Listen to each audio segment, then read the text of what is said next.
Hai guys, welcome back to the EY channel.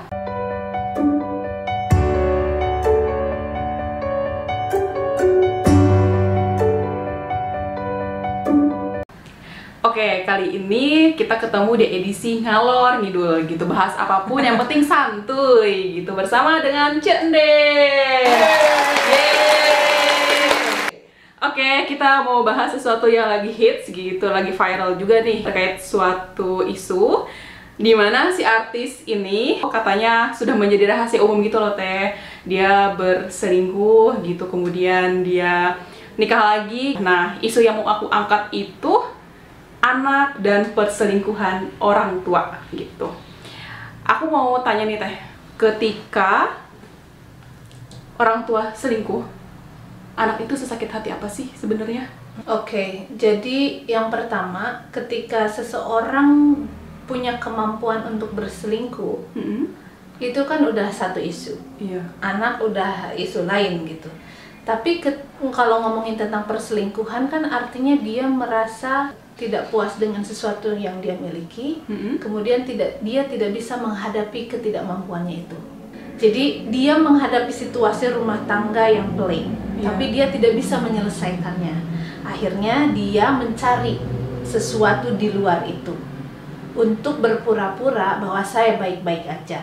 Kalau di keluarga sebelumnya mungkin dia tidak mendapatkan A, B, C, dan D, kemudian dia mencari itu keluar, mencari seseorang yang bisa memenuhi kebutuhannya, atau dia mencari seseorang yang bisa menghargainya, yang bisa memperlakukannya lebih baik. Nah, perlakuan perselingkuhan ini kan artinya dia tidak bisa menghadapi konflik di dalam rumah tangganya.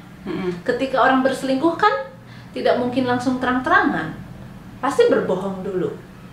Oh, step awalnya Iya dulu. kan? Lalu kemudian setelah semua dia nggak bisa handle situasinya, ya dia akan jadi terang-terangan. Tapi pada intinya kalau dari kejadian seperti ini, dia tidak bisa menghadapi masalah. Dia tidak bisa menyampaikan apa yang dia inginkan. Dia tidak mampu mengevaluasi dirinya. Dia tidak mampu berkomunikasi dengan pasangannya. Setiap rumah tangga pasti ada tantangan tersendiri. Nah, mereka tidak bisa menyelesaikan itu. Perilaku-perilaku seperti ini menunjukkan perilaku orang dewasa tapi anak-anak. Gitu loh. Itu masalah perselingkuhan. Yang melakukan selingkuh juga bukan berarti mereka hebat atau mereka lebih kuat atau mereka baik-baik saja. Orang yang mampu melakukan perselingkuhan juga mereka menderita. Karena mereka tahu apa yang mereka lakukan itu adalah sesuatu yang tidak baik, sesuatu yang salah. Pun yang diselingkuhi udah jelas ada pengkhianatan. Nah, kalau perselingkuhan ini terjadi di keluarga dan di situ ada anak, kalau kamu tadi nanya rasanya seperti apa, enggak bisa diceritain lukanya seperti apa. Itu udah otomatis sangat sakit dan menimbulkan masalah-masalah turunan. Maksudnya, anak, seorang anak ini kan sesuatu yang utuh, bahwa setengah dari dirinya adalah ibunya, setengah dari dirinya adalah bapaknya. Nah, ketika salah satu orang tuanya atau dua-duanya melakukan perselingkuhan, satu, dia merasa sedih bahwa ibunya mengkhianati dirinya. Karena sebagian dirinya adalah ayahnya. Kemudian, selain itu, dia terluka karena ibunya mengkhianati ayahnya. Jadi mengkhianati dirinya yang sebagiannya itu adalah ayahnya, juga mengkhianati ayahnya. Kan dalam perspektif anak-anak itu adalah orang tua gua, mereka yang melahirkan gua, mereka bagian daripada hidup gua. Kenapa kok dia berhubungan cinta dengan orang lain? Berarti kan dari proses itu sudah mematahkan kepercayaan kepada orang tua. Dia sudah tidak lagi percaya akan cinta. Dia sudah tidak lagi percaya sama dirinya bahwa dirinya layak dicintai. Jadi ketika anak ini tahu kalau orang tuanya berselingkuh, pertama dia sedih karena pengkhianatan itu, yang kedua dia akan otomatis menyalahkan dirinya. Karena dia tidak bisa berbuat apa-apa sebagai anak, tidak bisa melindungi ayahnya, dan dia juga harus menerima kenyataan bahwa ibunya adalah seorang pengkhianat. Nah, ketika dia tahu kenyataan ibunya pengkhianat, dia akan menyalahkan dirinya sendiri karena ibunya itu juga adalah bagian dari dia. Jadi dia merasa yang mengkhianat itu adalah dirinya.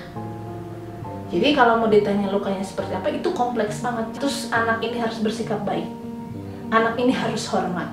Bukan gila hormat, tapi kan salim itu kewajiban. Anda harus tahu orang tua yang seperti apa yang harus dihormati. Kalau Anda ingin dihormati, hormati dulu perasaan anak-anak. Nyadar nggak kalau kamu melakukan kesalahan? Kenapa anak mengontrol anak untuk harus seperti yang kamu inginkan? Harusnya bisa berefleksi. Saya pantas dihormati? Pantas orang yang berkhianat untuk dihormati, untuk dipercaya? Sedangkan kebutuhan utama antara anak dan orang tua adalah kepercayaan. Anak bisa percaya diri, bisa menjalankan hidupnya dengan baik ketika mereka juga punya kepercayaan yang penuh kepada orang tuanya. Lalu apa yang terjadi ketika orang tua ini melakukan pengkhianatan dan melukai dirinya? Gak bisa diburu-buru harus hormat, gak bisa diburu-buru harus akur, gak bisa harus diburu baik-baik saja. Mungkin itu bisa diusahakan untuk kepentingan publik, tapi lihat dirinya, anak ini.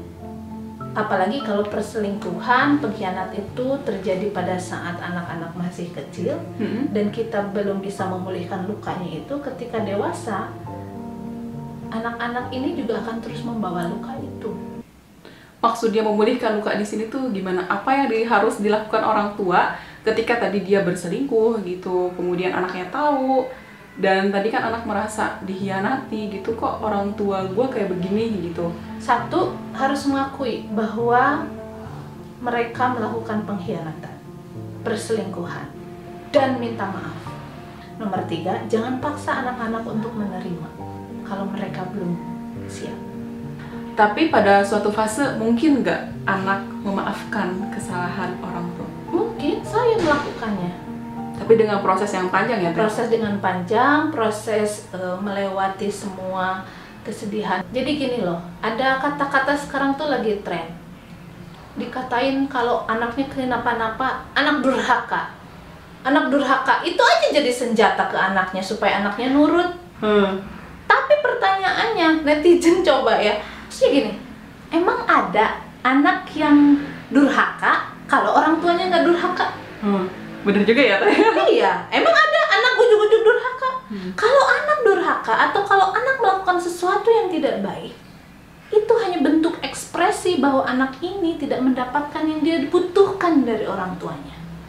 Jadi kalau punya orang tua berselingkuh dan lain sebagainya, apalagi menikah dengan selingkuhannya itu, lukanya bertambah.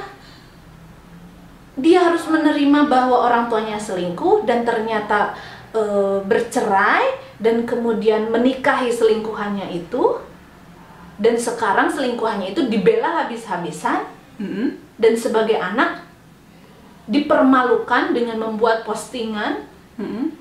Itu dipikir apa?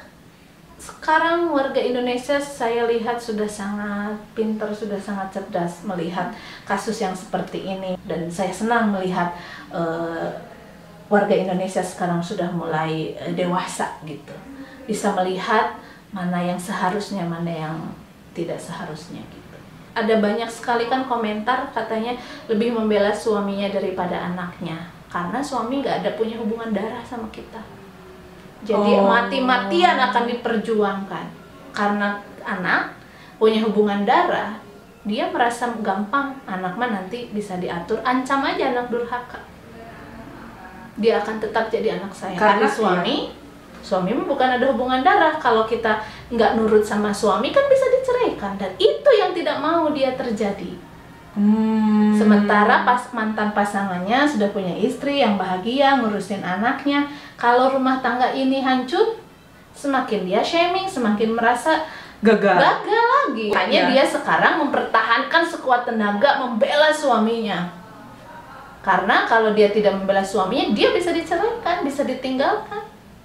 Kalau anak mah kan ya tinggal ancam, kan kayak sekarang durhaka, nggak hormat. Selama ini anak-anak ini kan berusaha datang, berusaha baik-baik saja. Iya. Nah, kenapa ini bertahun-tahun kasusnya nggak selesai-selesai dan masalahnya sama? Karena anak-anaknya belum selesai luka, dipaksa harus baik di depan publik. Tapi kan kalau dilihat ke dalam dirinya lebih dalam kan enggak, belum menerima. Mereka masih luka. Jadi gimana gitu agar kedua belah pihak ini bisa saling memaafkan, bisa akur gitu kan. Di tayangan YouTube juga si ibu ini bilang gitu kalau ya saya tuh pengen gitu akur sama mantan suami, sama anak gitu kayak orang lain gitu katanya. Itu aneh banget. Dia menginginkan sebuah kondisi yang ideal, sementara dia yang sudah menghancurkan keidealismean itu. Dia ingin seperti orang akur segala macam. Kita nggak bisa berharap jadi ideal, kondisinya sudah tidak ideal. Gak masuk akal menginginkan sesuatu yang ideal, sementara kenyataannya sudah tidak ideal. Iya. Tapi maksudnya kan itu keinginan gitu. Kalau misalnya keinginan itu mau berjadi aksi gitu, misalnya kan ada orang-orang di luar sana gitu yang merasa bahwa apa gimana nih solusinya? Iya, solusinya gitu Ya, agar akur gitu lah. Seperti banyak yang disarankan oleh psikolog bahwa ini harus ada mediasi. Tapi kan mediasi ini udah sering dan terjadi lagi gitu. Artinya kan dari situ kita bisa melihat bahwa akar masalahnya belum selesai. Dan saya melihat akar masalahnya itu adalah dari orang dewasa. Orang dewasa yang belum dewasa. Orang dewasa yang belum dewasa. Akui kesalahan, minta maaf, perbaiki kesalahan. Dan itu akan lebih melegakan. Itu akan lebih melegakan. Terima semua apapun resiko dari yang sudah kamu lakukan. Kamu sudah melakukan pengkhianatan, kamu sudah melukai. Jangan berharap kamu diperlakukan mulia. Kalau ngurusin anak, bagaimana memaafkan orang tua, itu perjalanan beda lagi. Setiap manusia akan punya berbeda-beda, punya waktu, punya proses, punya kesempatan yang beda-beda. Maka itu juga harus diterima, gitu kan? Ketika kalau ini kan intinya gimana nih biar move on dari masalah ini. Kalau mau move on, lu harus ngerasain kesedihannya dulu dengan benar. Kalau dari pihak anak, terima dulu kalau lu punya orang tua yang seperti itu.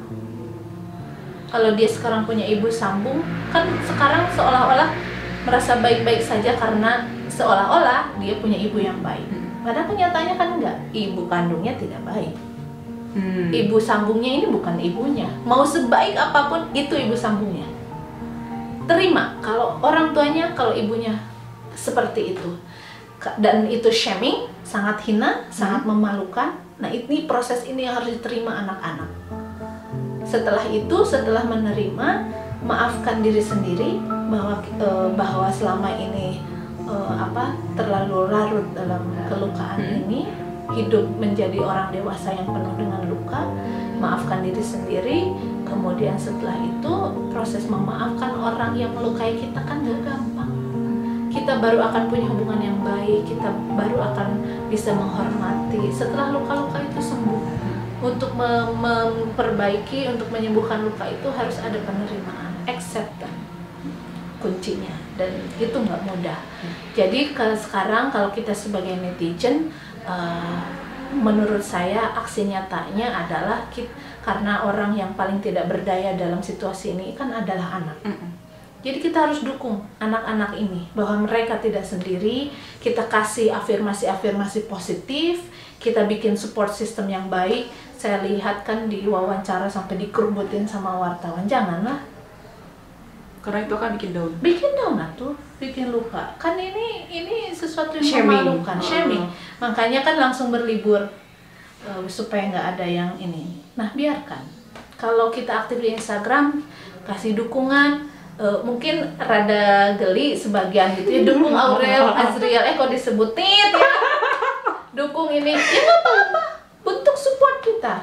Jangan diem kalau kita tahu ini salah. Gunakan media sosial ini dengan baik, suarakan, karena kasus ini mewakili kasus di orang-orang Indonesia yang banyak. Pantesan ya komennya banyak. Itu saya alami, itu mungkin Dewi alami, orang-orang juga mungkin mengalami. Suarakan. Kita dukung anak ini supaya mereka tidak merasa sendiri, kasih afirmasi yang positif, kasih dukungan yang baik, dukungan moral gitu. dan mereka akan menjadi lebih kuat. Dan saya mau bilang tidak apa-apa kita memiliki orang tua yang tidak ideal, karena tidak ada kesempurnaan di dunia ini, ya kan? Tidak apa-apa orang tua kita tidak sempurna, tapi kita sebagai anak bisa memilih mana jalan yang baik untuk diri kita. Kalaupun orang tua kita nggak baik, kita punya pilihan untuk menjadi baik atau mau jadi seperti orang tua kita. Mana yang mau kita pilih? Apapun yang dilakukan oleh orang tua kita, itu adalah urusan mereka. Hisabnya, perhitungannya Tuhan dengan dia.